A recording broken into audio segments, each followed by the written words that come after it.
Des échanges fructueux ont été engagés tout au long de cet atelier qui a porté, entre autres, sur la présentation des résultats d'analyse sur l'indemnisation des communautés affectées par les projets d'électricité dans une présentation faite par Emmanuel Moussoyou, secrétaire technique de la CORAP, ainsi que sur les quotas d'électricité des populations de tous les projets d'électricité avec Maître Eric Kassongo, président du CODED et porte-parole du réseau Mwangaza.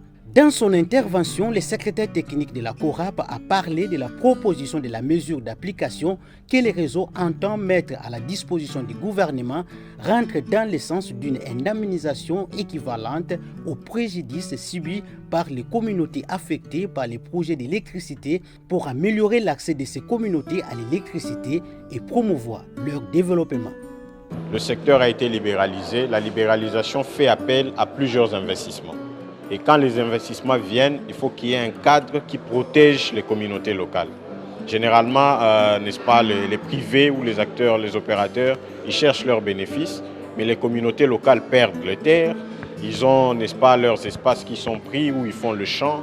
Ils ont de l'eau, ils sont privés au fait de l'accès à l'eau.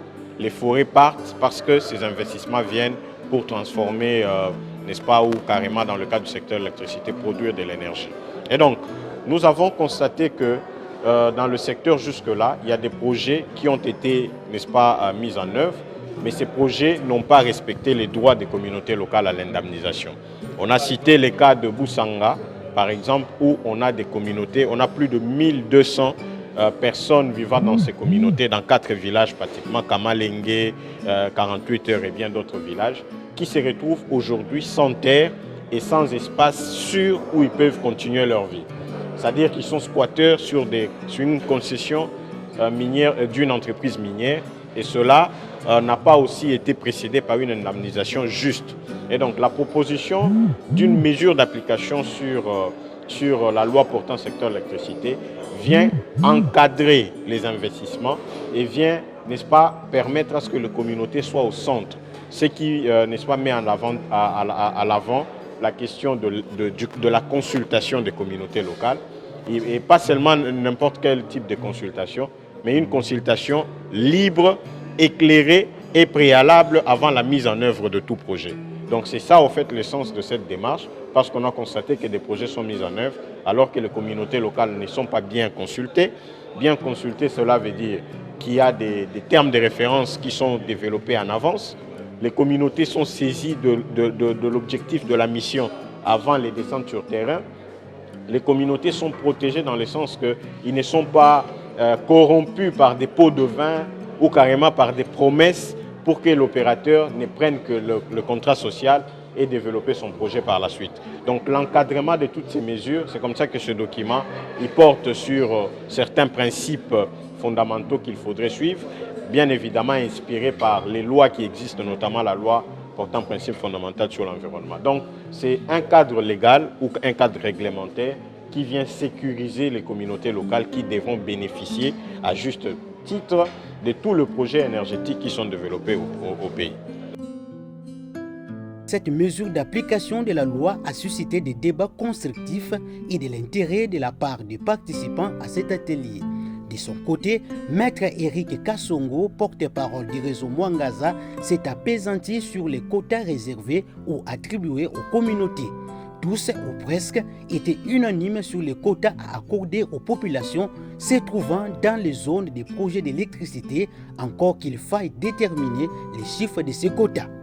Un des problèmes que nous avons remarqué par le passé, un de nos collègues l'avait mentionné, c'est le fait que, d'un point de vue de la gouvernance du secteur, il y a beaucoup de flux financiers qui circulent dans le secteur de l'énergie et qui ne font pas l'objet d'un suivi ou d'un monitoring pour que ça soit traçable. De la même manière que le processus ITIE que vous connaissez trace tout ce qu'il y a comme financement dans le secteur des mines. Alors, nous avons entrepris une démarche qui consiste à plaider pour l'intégration du secteur de l'énergie dans l'ITIE. Tout ça dans le souci d'améliorer la gouvernance. Mais mieux encore, dans le souci d'améliorer le taux de la desserte, qui nage aujourd'hui, selon les experts, de 9 à 13 ou encore 19 ou 22%, on ne sait pas exactement. Mais dans les discours du chef de l'État, ça revient souvent que voilà, nous sommes à 9% d'accès à l'électricité. Pourquoi cela? Alors que depuis la libéralisation, beaucoup de privés se sont invités dans les secteurs pour produire l'énergie électrique.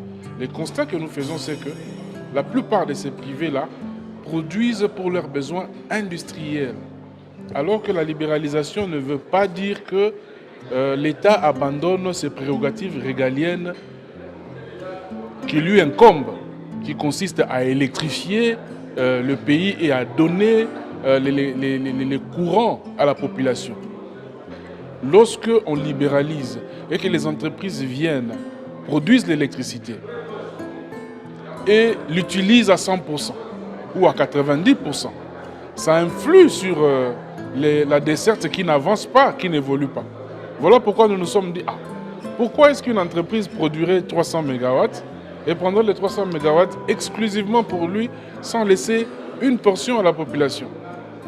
Voilà pourquoi nous avons développé cette réflexion autour du quota de distribution de l'énergie électrique produit par les développeurs de projets.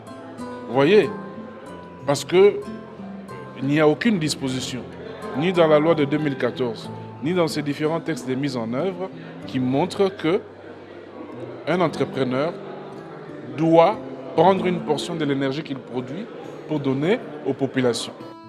Par ailleurs, le réseau Mwangaza a formulé des recommandations tant sur le plan de l'indemnisation des communautés affectées par les projets d'électricité que sur les quotas pour les ménages, tout en prévoyant une réglementation claire quant à l'interdiction aux opérateurs privés de réhabiliter les anciennes centrales de l'ASNEL et de la clarification du concept des communautés riveraines et bien d'autres. Signalons que le réseau Mwangaza, en tant que plateforme, dispose à son sein plusieurs structures, à savoir le Centre congolais pour les droits du développement durable, la coalition des organisations de la société civile pour le suivi des réformes et de l'action publique, l'Observatoire d'études et d'appui à la responsabilité sociétale et environnementale, l'Initiative pour la bonne gouvernance et les droits humains, les cadres de concertation de la société civile et de l'ITORI sur les ressources naturelles, Centre régional des organisations non gouvernementales de développement, African Resource Watch, AfriWatch, Justice pour tous et Ressources Matters.